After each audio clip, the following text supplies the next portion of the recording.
time. What have you achieved? What are you going to do now? What does it matter for me?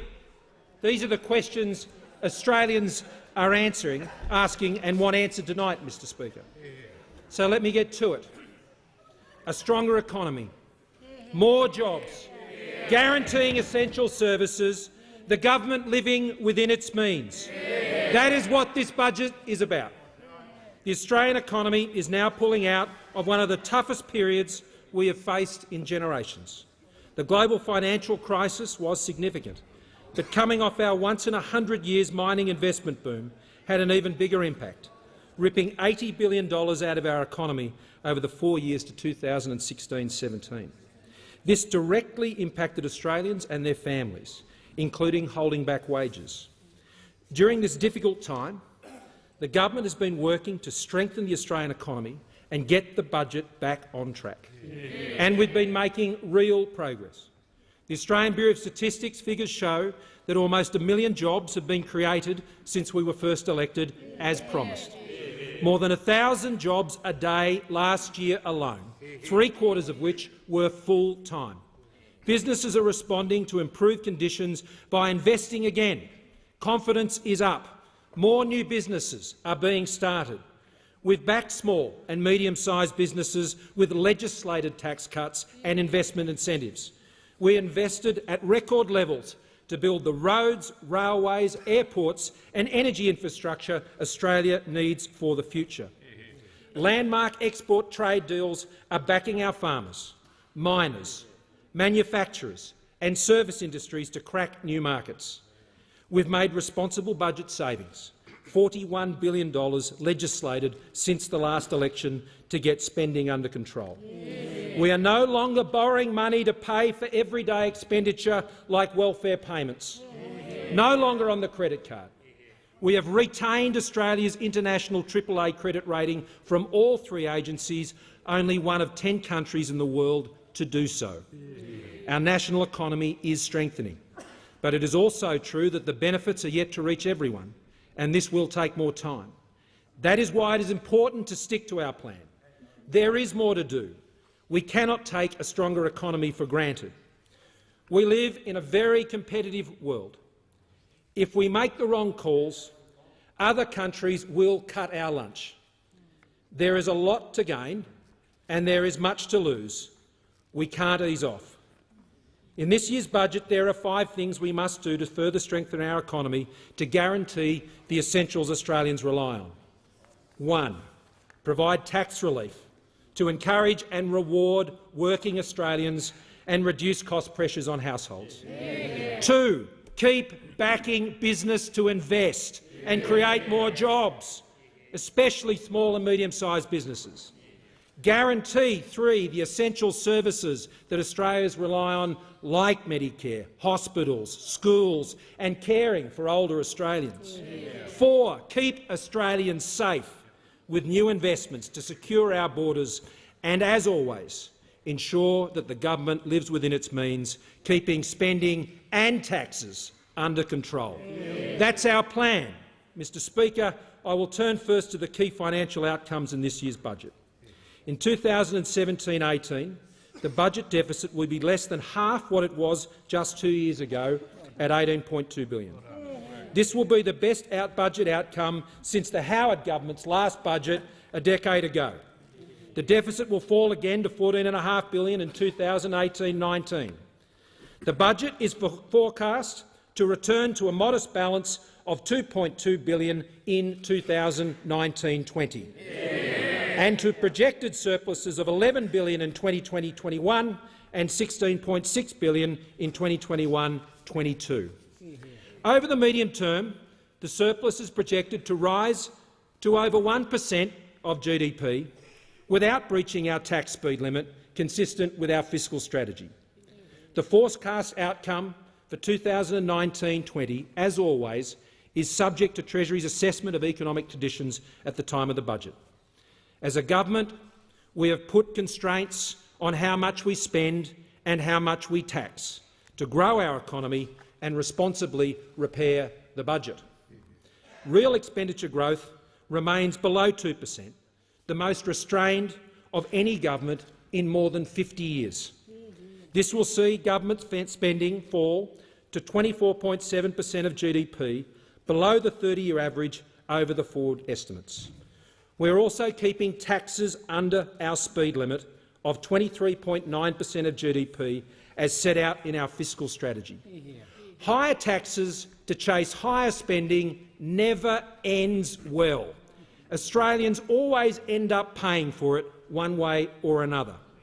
Without the budget returning to balance, with the budget returning to balance, we will start paying down debt. We have reached the turning point on debt. Net debt will now peak at 18.6% of GDP this year in 2017-18 and will fall by around $30 billion over the forward estimates. Over the medium term, net debt will fall to 3.8% of GDP by 2028-29, more than $230 billion. Gross debt will peak during 2019-20 at less than 30% of GDP, and over the medium term, gross debt will be $126 billion less in 2027-28 than was estimated at the mid-year update in December. It has been a long road back from where we started in 2013 and where the previous government left us.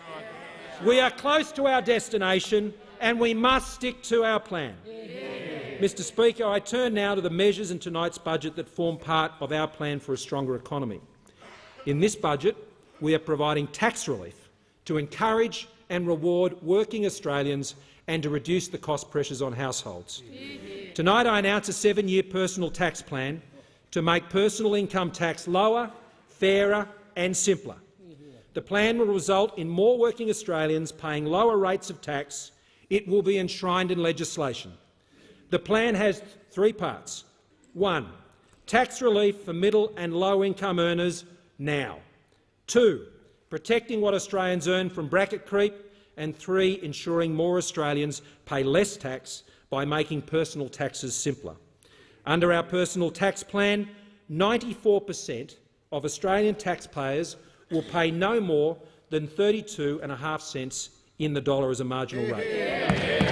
That compares to 63% if we leave the system unchanged.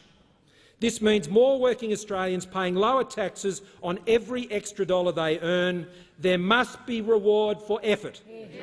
Step 1 starts permanent tax relief to middle and lower income earners of up to $530 on what they will pay in tax next year and every year after that. That is what can be responsibly afforded while keeping the budget on track. Those earning up to $37,000 and paying 19 cents in the dollar will have their tax reduced by up to $200 on what they have paid in tax. The average tax paid by Australians in that tax bracket in 2015-16 was $1,900 per year. For those earning more than $37,000, paying 32.5 cents in the dollar, their tax will be reduced by up to a maximum of $530 per year.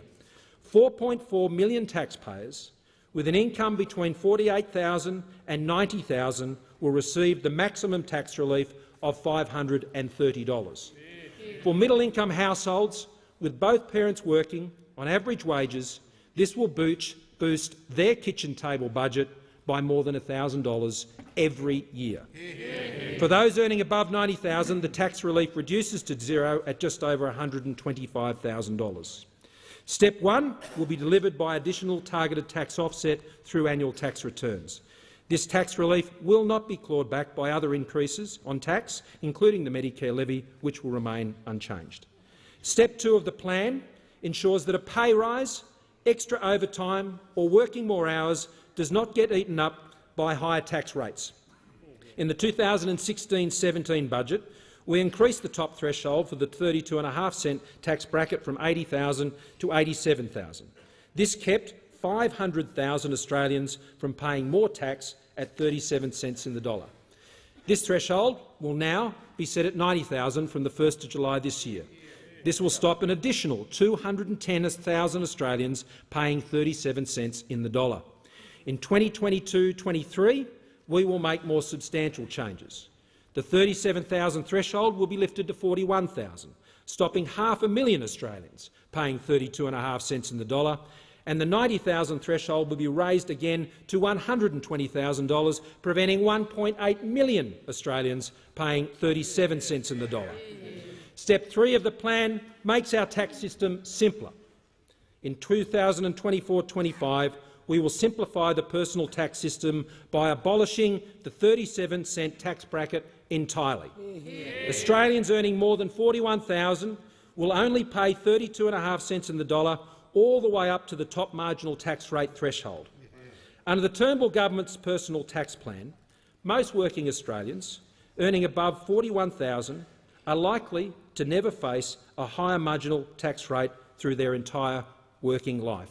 Bracket creep will be no more for them. The top tax threshold will be adjusted to $200,000 to account for inflation and expected wage movements over the next 7 years. The plan is affordable and it is funded. The total revenue impact on the budget and forward estimates is $13.4 billion. The overwhelming majority of this cost commences in 2019-20, the same year the budget is forecast to return to balance. This is not spending, it's their money. It's not a giveaway, it's their money. This is Australians keeping more of what they have earned. Our tax relief is also not being achieved by increasing taxes elsewhere. You don't have to punish some people with higher taxes who are already paying the majority of tax to give others tax relief. Everyone pays the price of higher taxes. It weakens the economy and it costs jobs.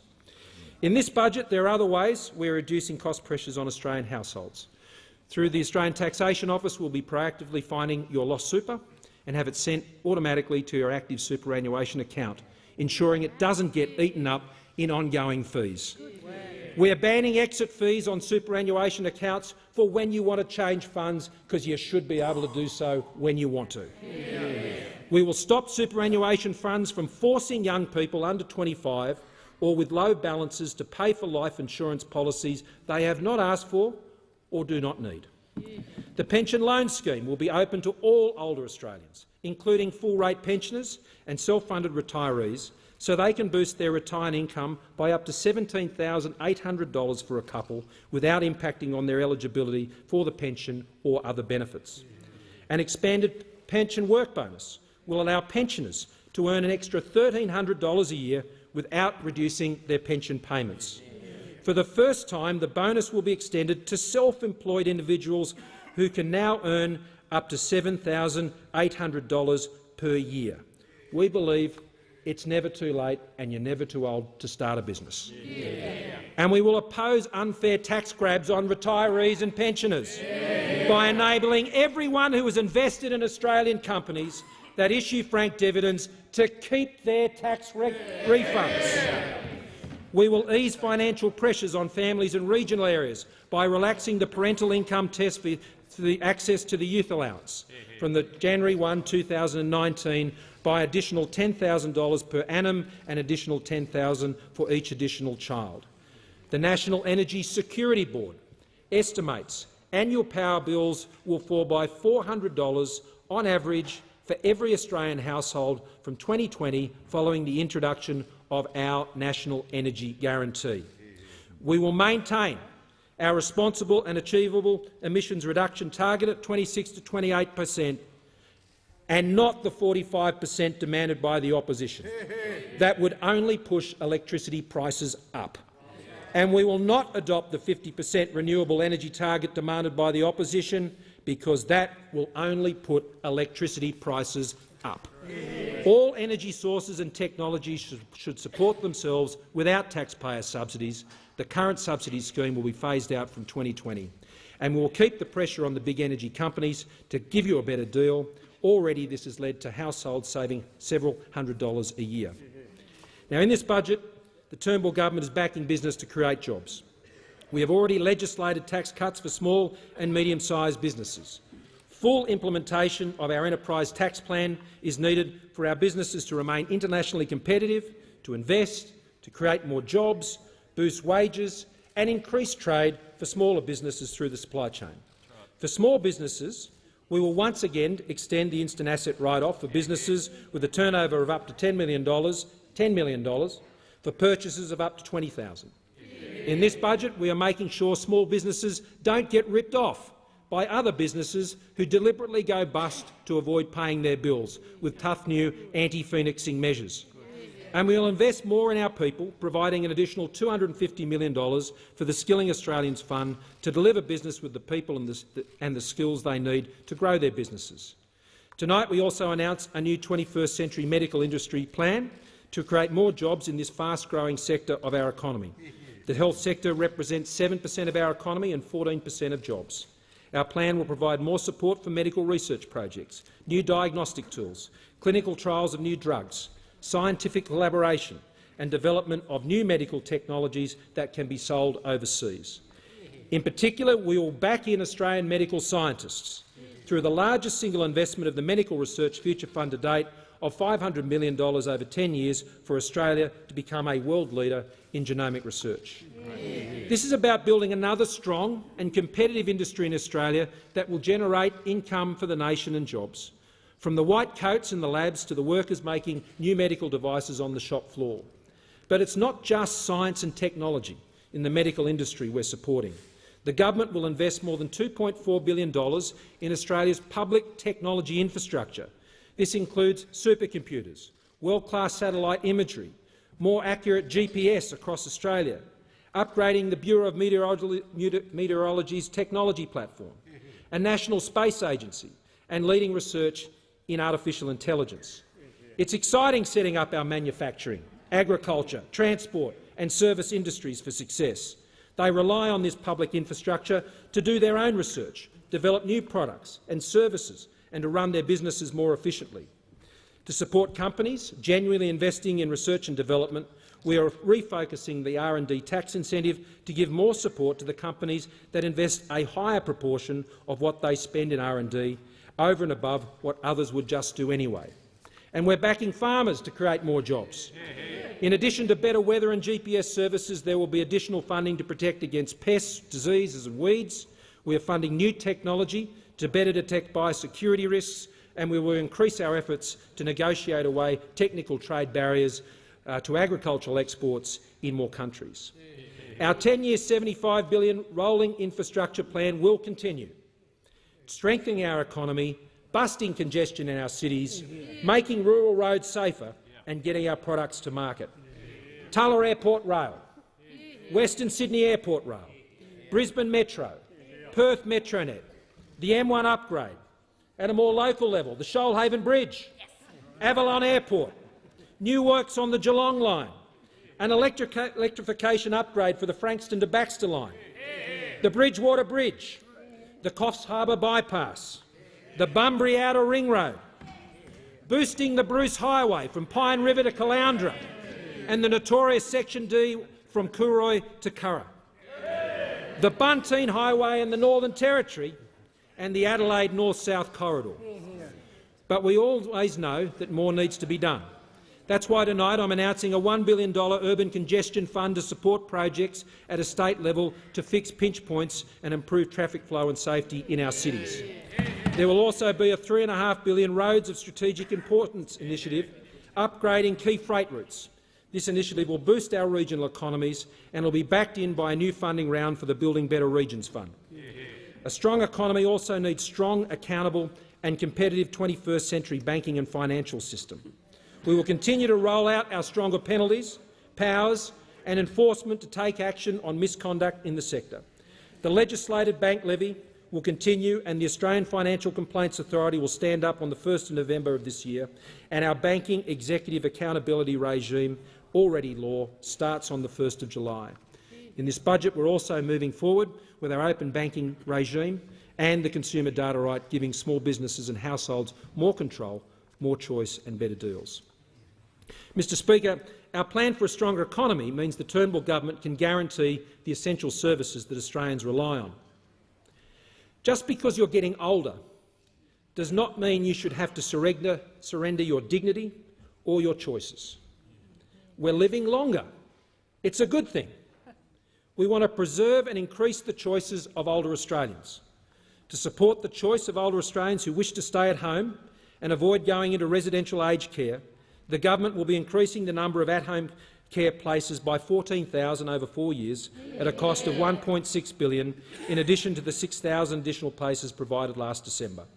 By 2021-22, over 74,000 high-level home care places will be available, an increase of 86% on 2017-18. We will also be providing $146 million to improve access to aged care services in rural, regional and remote Australia. We will provide $83 million for increased support for mental health services in residential aged care facilities, especially to combat depression and loneliness. And we'll stand up for older Australians to keep them safe and prevent elder abuse with new support services and a national online register for enduring powers of attorney. In addition to the pension loan scheme and the pension work bonus changes, the government will back the choices of old Australians who choose to stay and work. This will be done by supporting them to transition their skills, providing wage subsidies of up to $10,000 for employees who take them on, and combat age discrimination in the workforce. We will expand the Entrepreneurship Facilitators program and create a new skills and training incentive to provide mature age workers with the opportunity to update their skills. We will help Australians plan for a longer and healthier life with new online skills and health check-ups at ages 45 and 65 years, linked to a program that can help them better prepare. We will fund targeted programs run by local sporting organisations and community groups to encourage older Australians to remain physically active for longer. It's all part of our More Choice for a Longer Life plan. For parents and students, our legislation needs-based funding for schools delivers $24.5 billion more over the next 10 years. That's 50% more funding per student on average over a decade. This year schools will receive a record $18.7 billion, with a legislated rise to around $30 billion in 2027. The issue of funding is addressed. Now it is to focus on how the money must be best spent, to give teachers the tools to equip students to grow and succeed. That is the Turnbull government's focus. In this budget, we are extending the National Schools Chaplaincy program on a permanent basis, with a special new anti-bullying focus. The National Partnership Agreement on Universal Access to Early Childhood Education will be extended a further year at a cost of $440 million. On July 2, the Turnbull government's new childcare package will come into effect. Our new 5-year hospitals agreement, which is being signed onto by the states and territories, will deliver $30 billion in additional funding, a 1/3 increase over the previous 5 years.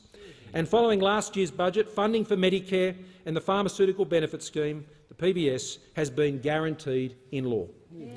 This budget includes an extra $1.4 billion for listings on the PBS, including medicines to treat spinal muscular atrophy, breast cancer, refractory multiple myeloma and relapsing remitting multiple sclerosis, as well as a new medicine to prevent HIV. Lifeline Australia will receive additional support, as will funding for mental health research, with $125 million over 10 years from the Medical Research Future Fund. The government will also provide support for parents and infants by funding tests for new conditions to ensure that debilitating conditions are picked up at the earliest opportunity. The government will provide $150 million more to promote active and healthy living in the community, improving existing community sport facilities and to expand the support for the sporting schools and local sporting champions programs. In rural and regional areas, we have funded a plan to get more doctors to where they are needed through a new workforce incentive program. 3,000 more doctors, 3,000 more nurses. This plan includes the establishment of a new network of 5 regional medical schools within the broader Murray-Darling region. And we have moved to guarantee rural and remote access to dental, mental health and emergency medical services through increased financial support for the Royal Flying Doctor Service. Indigenous Australians also benefit from our commitment to address remote housing needs in the Northern Territory and through our primary health care model. Our veteran-centric reform package will continue with a planned additional $112 million in this budget, as will our support for ongoing veterans' mental health and employment initiatives. And every dollar and every cent committed to delivering the National Disability Insurance Scheme remains in place and always will. The Liberal and National parties can always be trusted, Mr Speaker, to keep Australians safe. Stopping the boats and keeping them stopped, protecting Australians from the threat of terrorism, hunting down criminals, giving our defence forces what they need to do their job to protect our values and our freedom, protecting Australia from those who would seek to do us harm and exert unwelcome influence on our soil. This is what the Turnbull government is doing. In this budget we are taking further action, directly investing to harden up security at our airports, $50 million to upgrade security infrastructure at 64 regional airports, $122 million to enhance screening capability for inbound air cargo and international mail, $122 million to increase police and border force presence and capability at 9 major domestic and international airports. There is also additional investment to improve scrutiny of visa processing and passenger screening and clearance of visitors and goods at our borders. And we are investing more than $160 million to help our police, criminal intelligence and domestic security agencies fight crime and prevent terrorism, including to disrupt, prevent and investigate child exploitation and abuse. And new powers will be sought from this parliament to back in states and territories to crack down on offenders and criminals with outstanding warrants and fines by withholding their welfare payments. Lastly, in this year's budget, the Turnbull government will ensure that the government always lives within its means. A stronger economy keeps spending under control by getting Australians off welfare and into work. After record jobs growth, the proportion of working-age Australians now dependent on welfare has fallen to 15.1%, the lowest level in over 25 years. Improved compliance and better targeting has also assisted in getting welfare spending under control, and we will continue to take action in this area on behalf of taxpayers. This budget includes new measures also to further improve integrity of our tax system. We are cracking down to ensure that the R&D tax incentives are used for their proper purpose, with enhanced integrity, enforcement and transparency arrangements, saving taxpayers $2 billion over the next 4 years. Our crackdown on multinationals has already brought around $7 billion a year in sales revenue by multinationals into our tax net, but we need to do more. We will close down another tax loophole opened up by the Rudd government back in 2008 that gave foreign companies a tax break over Australian companies by changing the tax treatment of stapled structures. We're also further tightening the rules to stop multinationals from fiddling with how they account for debt to reduce their tax liabilities. But the next big challenge is to ensure big multinational digital and tech companies pay their fair share of tax.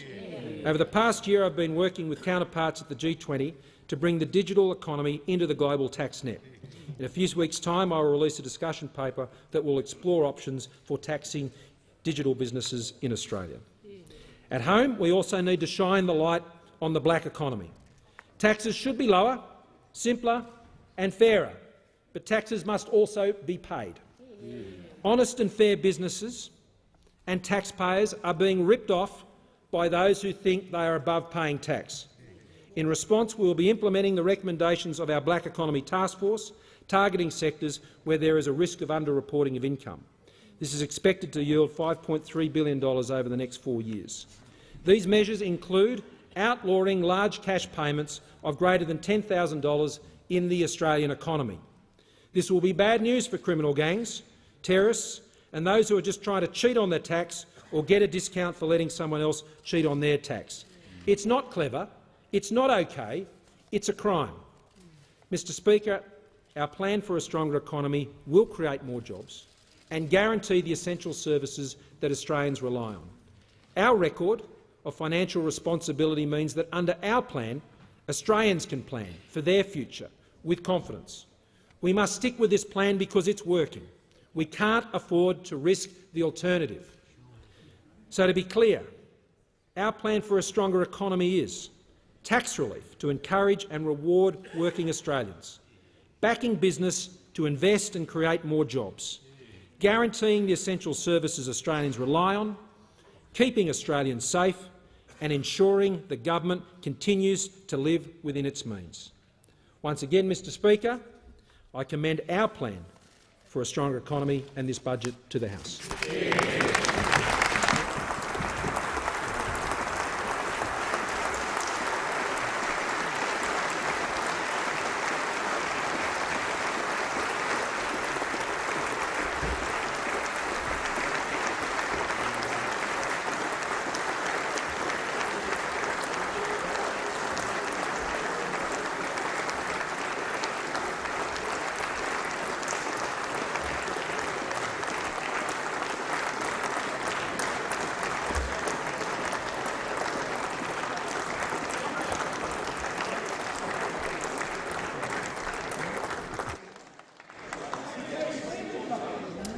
The debate